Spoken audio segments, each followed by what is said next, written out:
본문에 기록된 말씀은 구약 성경에 기록된 메시아 곧 예수 그리스도에 관한 예언의 말씀 가운데 하나인데요. 여러분은 오늘 본문을 읽으면서 혹시 무엇을 느끼셨습니까? 예수님께서 이 땅에 오신 목적은 죄와 사망의 종로로 타는 우리들을 그 죄와 사망에서 해방시켜서 더 이상 죄와 사망의 종로로 타지 않게 하기 위함입니다. 그런데 오늘 본문은 예수님께서 이 땅에 오셔서 이루실 그 구원의 은혜를 조금 다른 각도에서 말씀하고 있습니다. 그게 뭐죠? 오실 메시아이신 예수님께서 이 땅에 오시면 인생들을 마음의 상처로부터 회복시켜 주실 거라는 것입니다.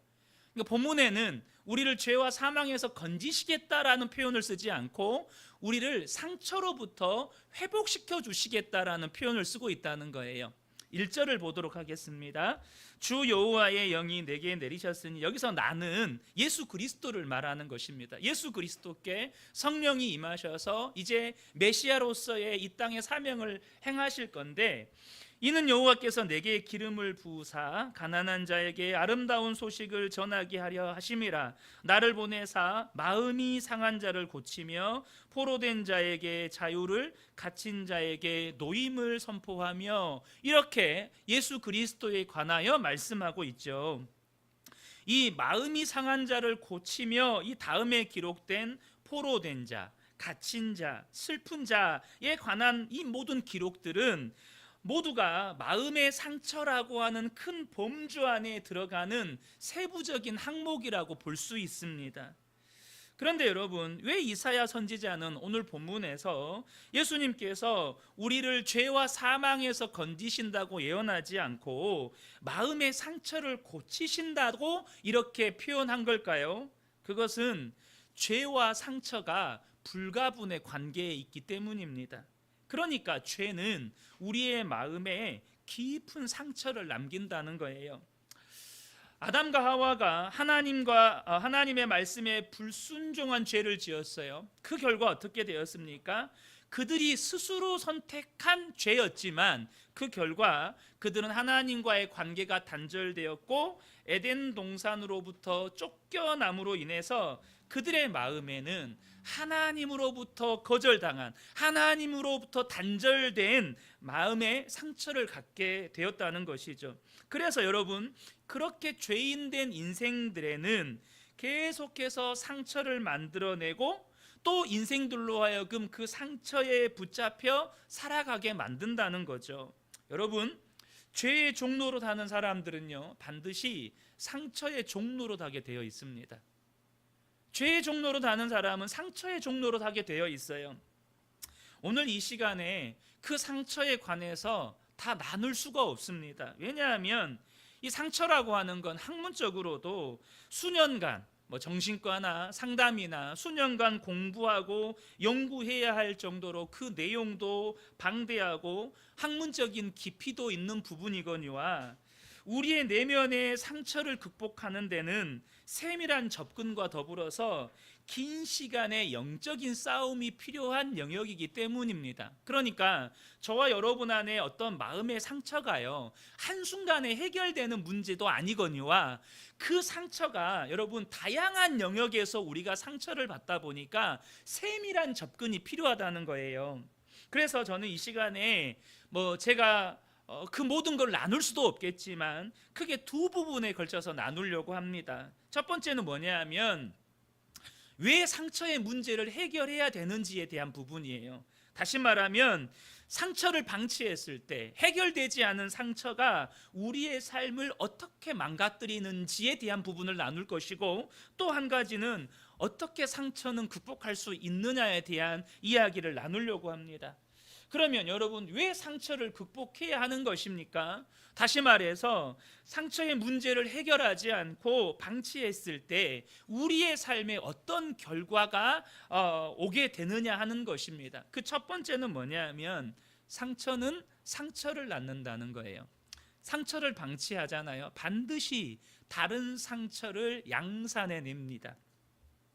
이삭은 첫째 아들 에서를 편애했고 리브가는 야곱을 편애했습니다. 그러다가 큰 사달이 나게 되죠.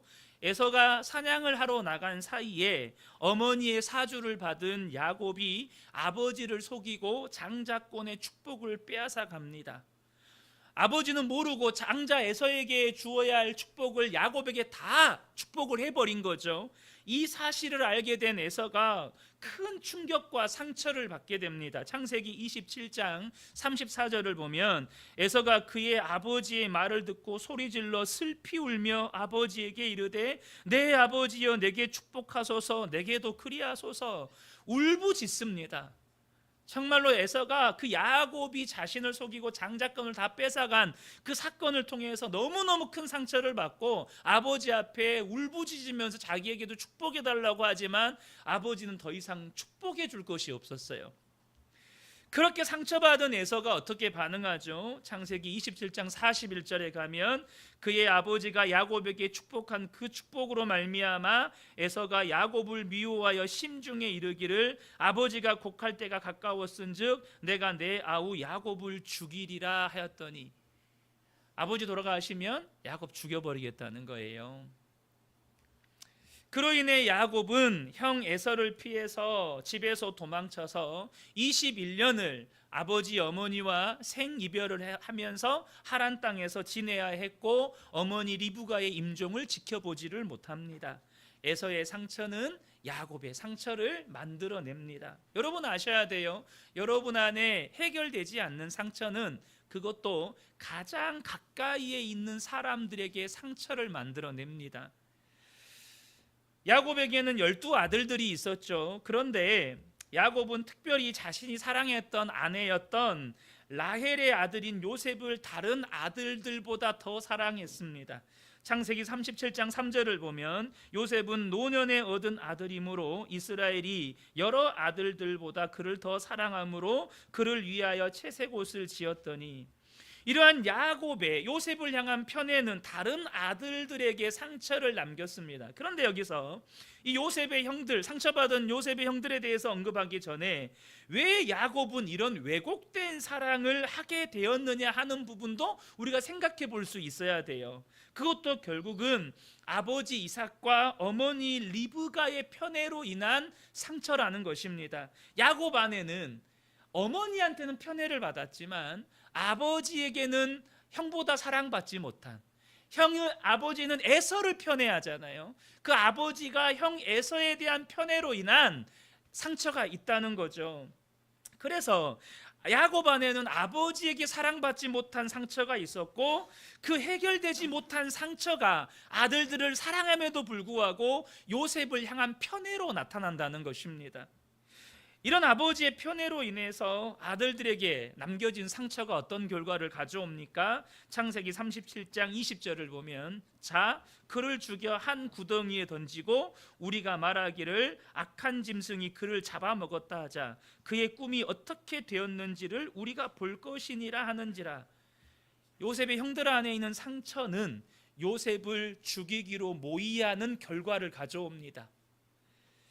결국 요셉을 죽이지 않고 미디안 상인들에게 팔아버렸고 이것은 요셉의 마음에 깊은 상처를 남기게 됩니다. 여러분 꼭 아셔야 합니다. 해결되지 않는 상처는 또 다른 상처를 낳는다는 것입니다. 두 번째는 뭐냐면 상처는요 허상을 쫓게 만든다는 거예요. 허상을 쫓게 만드는 인생으로 우리의 인생을 전락시킨다는 것입니다. 요한복음 4장에 보면 사마리아 여인이 소개가 되어 있어요. 이 여인이 어떻게 그렇게 사랑에 굶주린 사람이 되었는지 성경이 소개하고 있지는 않지만 이 여인은 사랑받지 못한 것에 대한 상처를 가진 사람이었습니다. 또한 이 여인은 동네 사람들과도 교류가 없었어요. 다시 말하면 동네 사람들에게도 사랑받지 못하는 여인이었다는 것입니다. 문제는 그래서 이 사랑받지 못한 상처를 이 여인은 무엇으로 채우려고 합니까? 남편의 사랑으로 채우려고 했다는 거예요.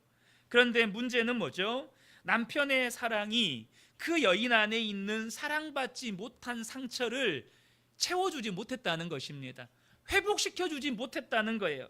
그런데도 이 여인은 남편의 사랑으로 자신이 사랑받지 못한 상처를 보상받으려고 했다는 거예요.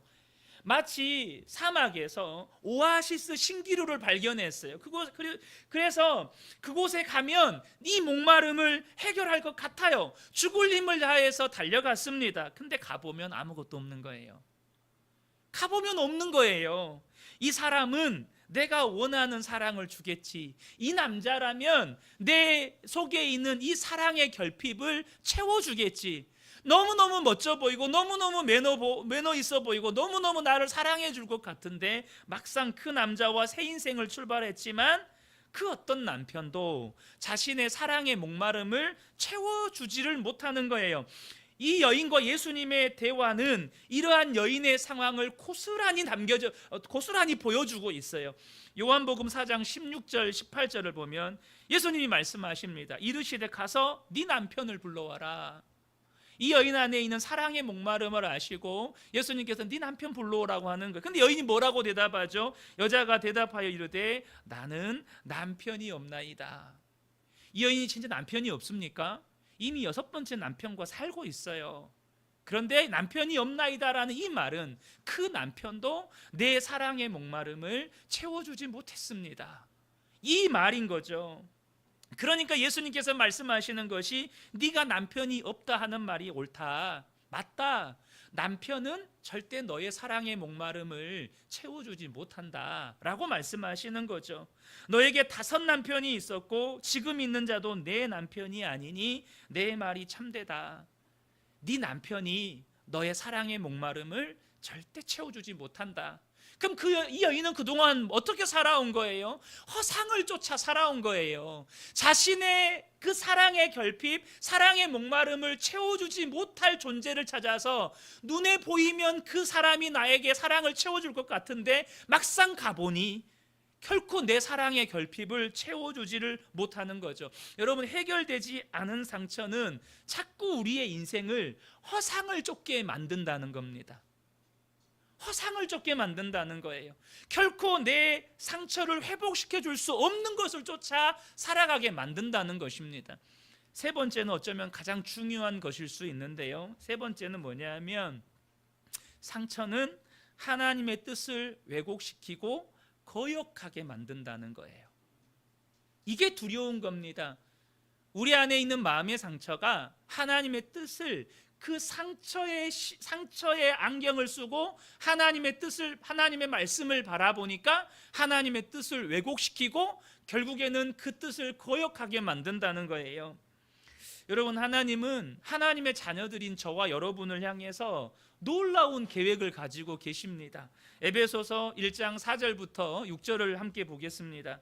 곧 창세전에 그리스도 안에서 우리를 택하사 우리로 사랑 안에서 그 앞에 거룩하고 흠이 없게 하시려고 그 기쁘신 뜻대로 우리를 애정하사 예수 그리스도로 말미암아 자기의 아들들이 되게 하셨으니 이는 그가 사랑하시는 자 안에서 우리에게 거저 주시는 바 그의 은혜의 영광을 찬송하게 하려는 것이라. 하나님께서 저와 여러분을 하나님의 자녀 삼으신 것은 정말로 그 앞에서 거룩하고 흠이 없게 하시고 하나님의 은혜의 영광을 찬송하는 자로 살아가게 하시려고 그리스도 예수 안에서 저와 여러분을 택하셨어요. 여러분, 이건 믿으십니까? 그러니까 저와 여러분의 입에서는 뭐가 나와야 돼요? 그의 은혜의 영광을 찬송하는 이 찬양의 고백, 기쁨의 고백, 감사의 고백들이 흘러나오는 인생이 되어야 하는 거예요. 그래서 여러분, 우리의 삶에 있어서 이러한 하나님의 뜻을 분별하고 그 뜻을 따라 사는 일은 매우 중요합니다. 하나님의 뜻이 뭐냐 이거예요. 그리고 그 뜻을 따라가는 게 너무너무 중요하다는 거예요. 그러나 해결되지 않는 마음의 상처를 품고 살게 되면 그 상처를 투영해서 하나님의 말씀을 듣게 되기 때문에 하나님의 뜻을 왜곡시키고 결국에는 하나님을 거역하며 살게 만든다는 것입니다. 창세기 4장에 가면 라멕의 노래가 나와요. 이 노래를 일명 칼의 노래라고 합니다.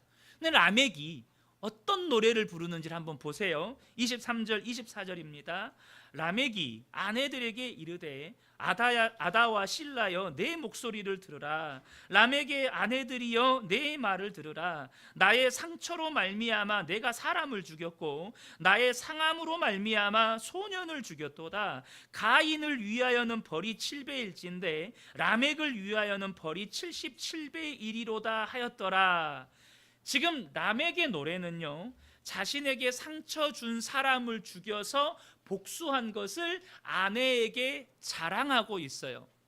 자, 여기서 당장 이 라멕이요, 하나님의 뜻과는 정반대되는 인생을 살고 있는 것을 우리는 발견하게 됩니다. 먼저는 하나님께서 정하신 가정의 질서는 뭐죠? 한 남자와 한 여자가 한 몸을 이루어서 가정을 이루는 것인데, 라멕의 삶은 이미 자기가 원하는 대로 아내를 취하여서 가정을 꾸리고 있어요.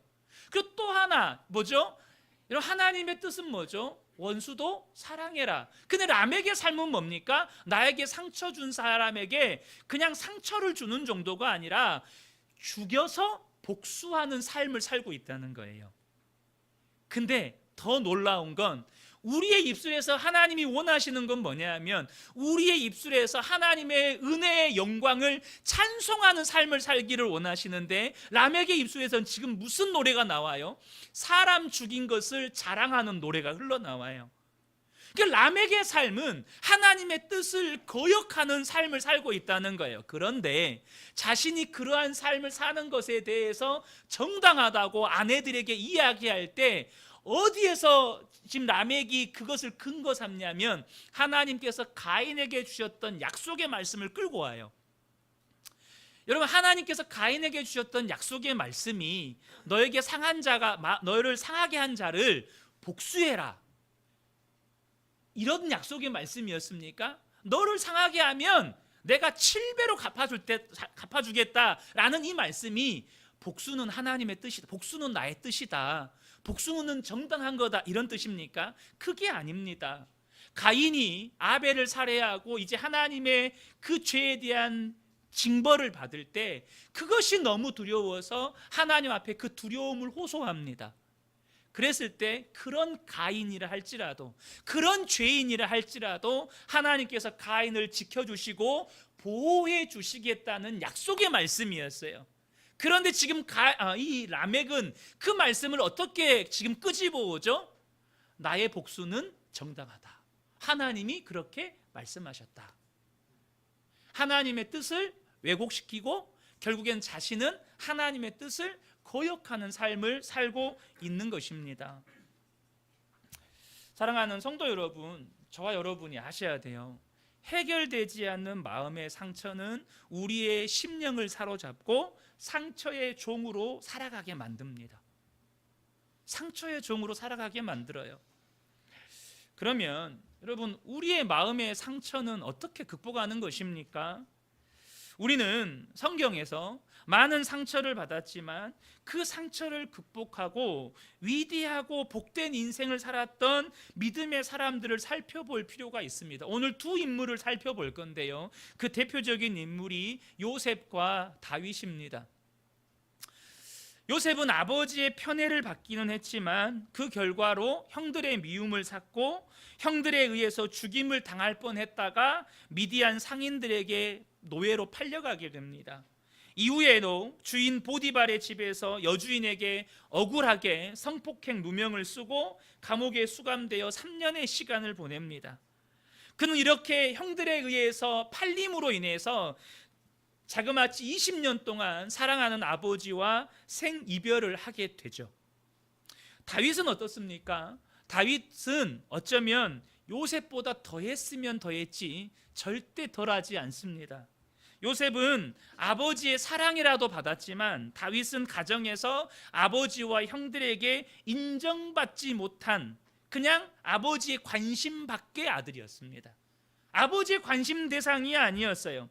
그러다가 블레셋과의 전쟁에서 골리앗을 죽이고 전쟁을 승리로 이끌어서 구국 영웅이 되었지만 사울의 시기로 인해서 10년 동안 사울의 위협 속에서 도망자 생활을 해야 했습니다.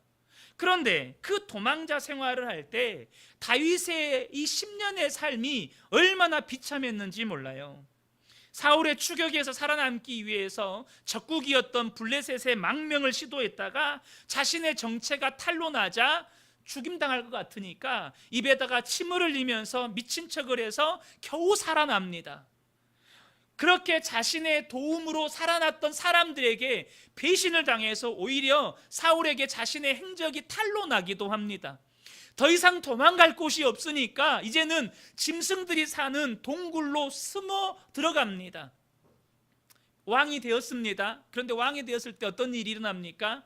자녀들 사이에 강간이 일어나고 살인사건이 일어납니다. 아들 압살롬이 반역을 일으키는데 그 압살롬의 반역 모의에 그렇게 자신을 죽을 것처럼 정말 간이고 쓸개고 빼놓을 것처럼 따라하던 사람들이 다 압살롬의 편에 붙습니다. 그리고 자신을 향해서 칼을 빼듭니다. 여러분, 다윗의 인생을 보면 상처로 점철되었다고 말해도 부족하지 않을 만큼 다윗의 마음은 상처투성이었습니다. 그런데 그렇게 상처받은 요셉이나 다윗은 자신에게 그렇게 고통을 주었던, 상처 주었던 사람들을 어떻게 대하죠? 요셉을 먼저 살펴보겠습니다. 창세기 50장 19절부터 21절입니다.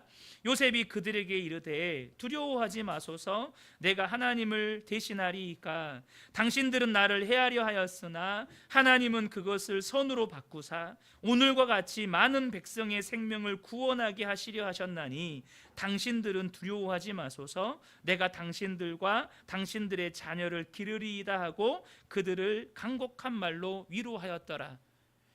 상처받은 요셉은 도리어 자신에게 상처 준 형들을 용서하고 위로하고 심지어 그들의 자녀와 그들의 삶을 책임지는 그런 반응을 보입니다.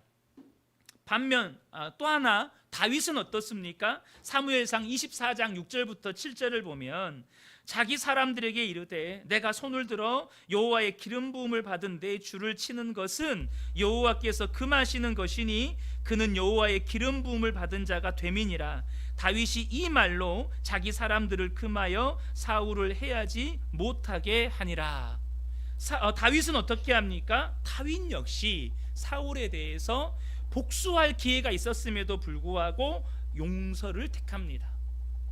거기 믹서기 그 음악 키는 거 꺼주세요.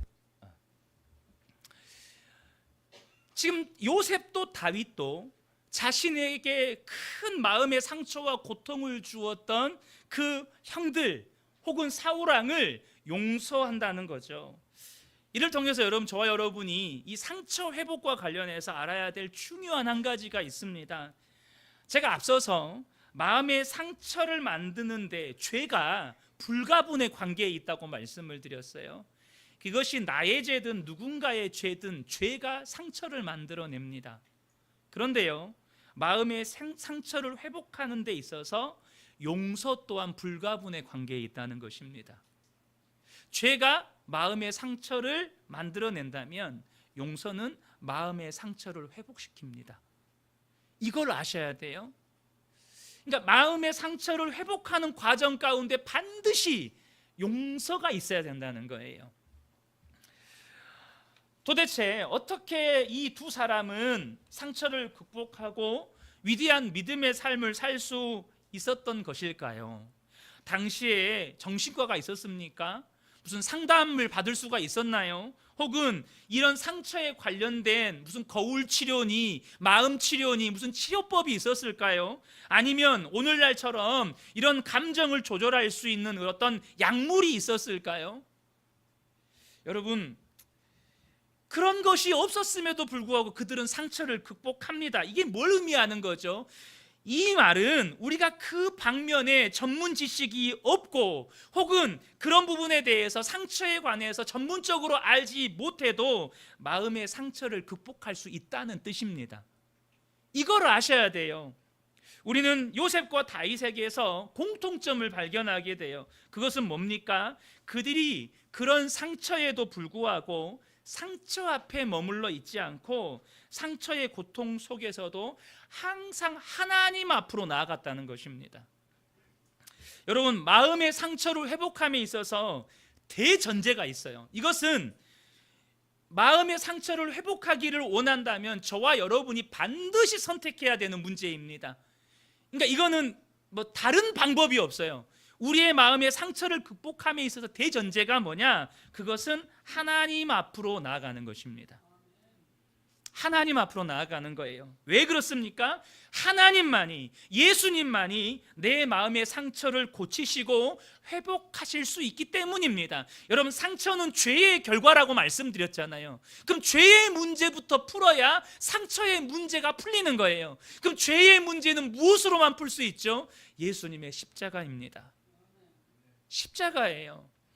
이사야 53장 5절에 보면 그가 찔림은 우리의 허물 때문이요 그가 상함은 우리의 죄악 때문이라. 그가 징계를 받음으로 우리는 평화를 누리고 그가 채찍에 맞음으로 우리는 나음을 받았도다. 이러한 모습을, 그들이 그런 상처의 고통 속에서도 하나님 앞에 나아가는 모습을 요셉에게서도 다윗에게서도 발견하게 됩니다. 물론 요셉이 그런 상처에도 불구하고 하나님 앞에 나아갔다, 이런 기록은 없어요. 그러나 요셉의 삶의 태도가 성경에 나와요.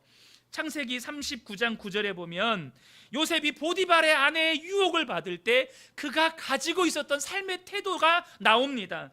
이 집에서 나보다 큰 이가 없으며 주인이 아무것도 내게 금하지 아니하였어도 금한 것은 당신뿐이니 당신은 그의 아내임이라. 그런즉 내가 어찌 이 큰 악을 행하여 하나님께 죄를 지으리이까.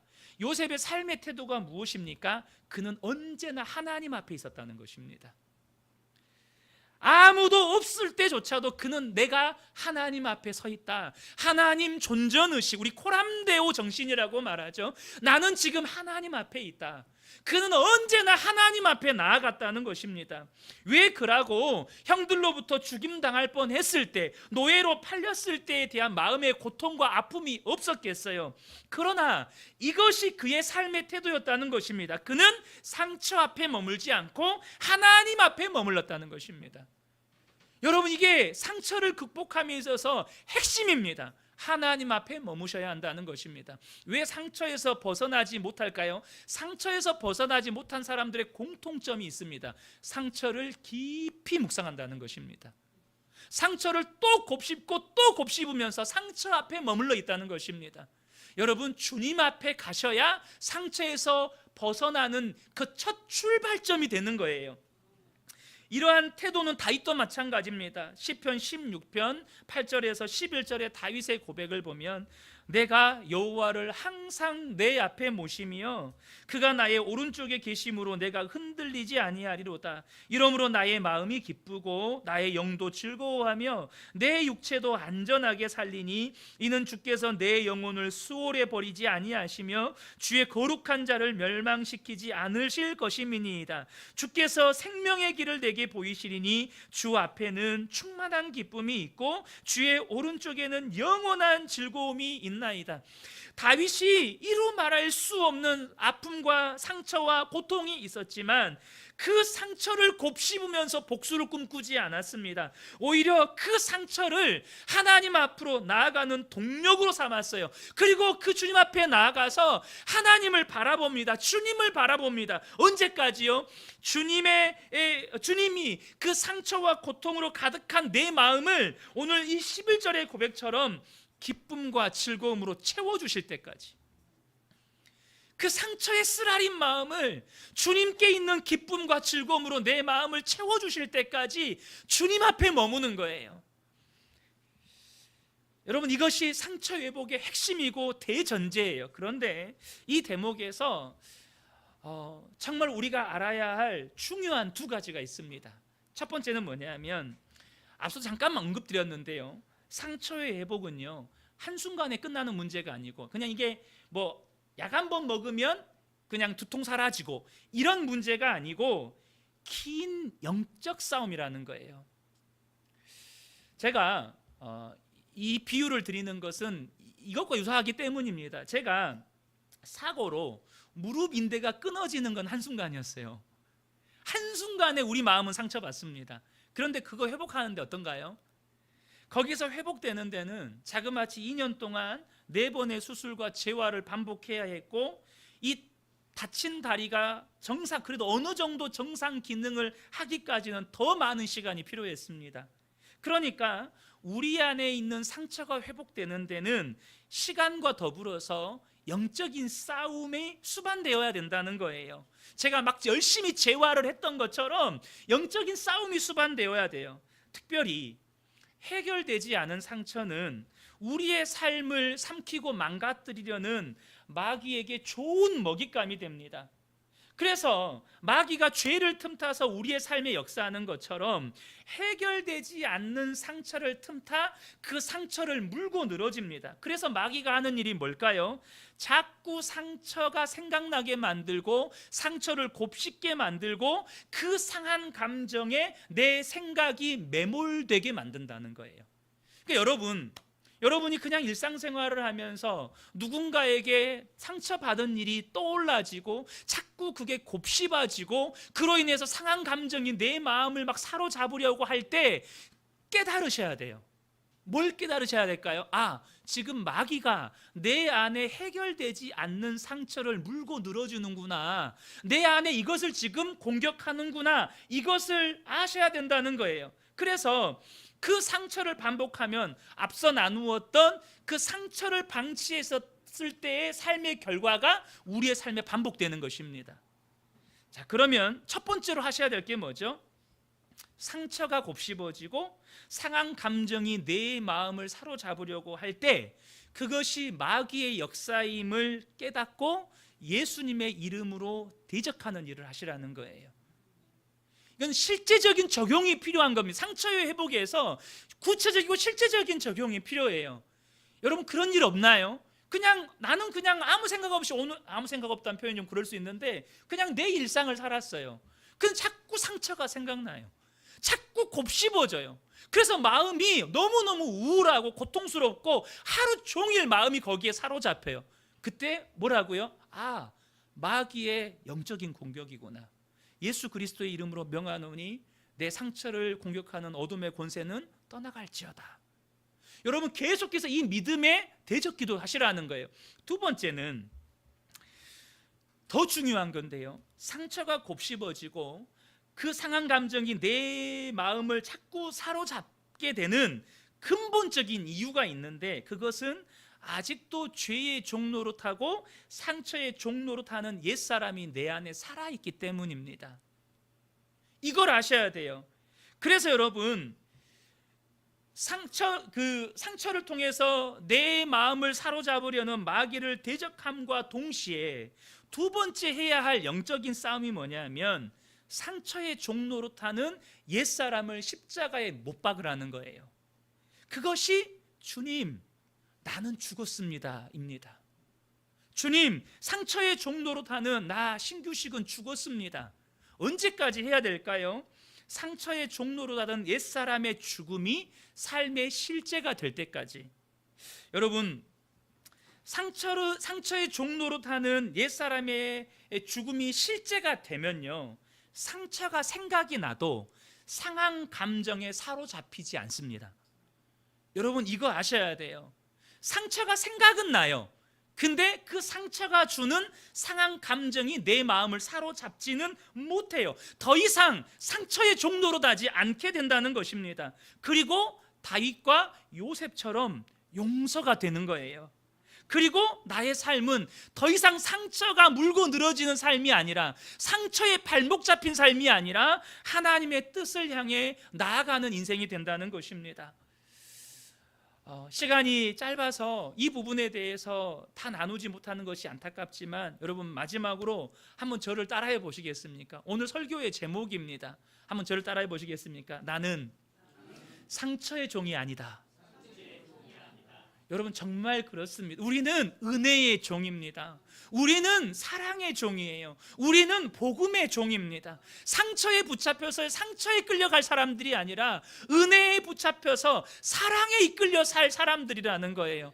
그런데 상처에 붙잡히니까 자꾸 내 안에 상처가 곱씹어지고 복수를 꿈꾸게 되고, 그것이 괴로워서 계속해서 상처가 주는 그 상한 감정에 매여 살아가게 되는 것이죠. 저는 우리 그은혜교회 모든 성도님들이 정말로 십자가 붙들고 주님 앞에 나아가서 마음에 있는 모든 상처와 아픔들 회복되고 정말로 이제는 은혜 안에서 하나님의 뜻을 따라 살아가는 복된 분들 되시기를 예수님의 이름으로 축복합니다.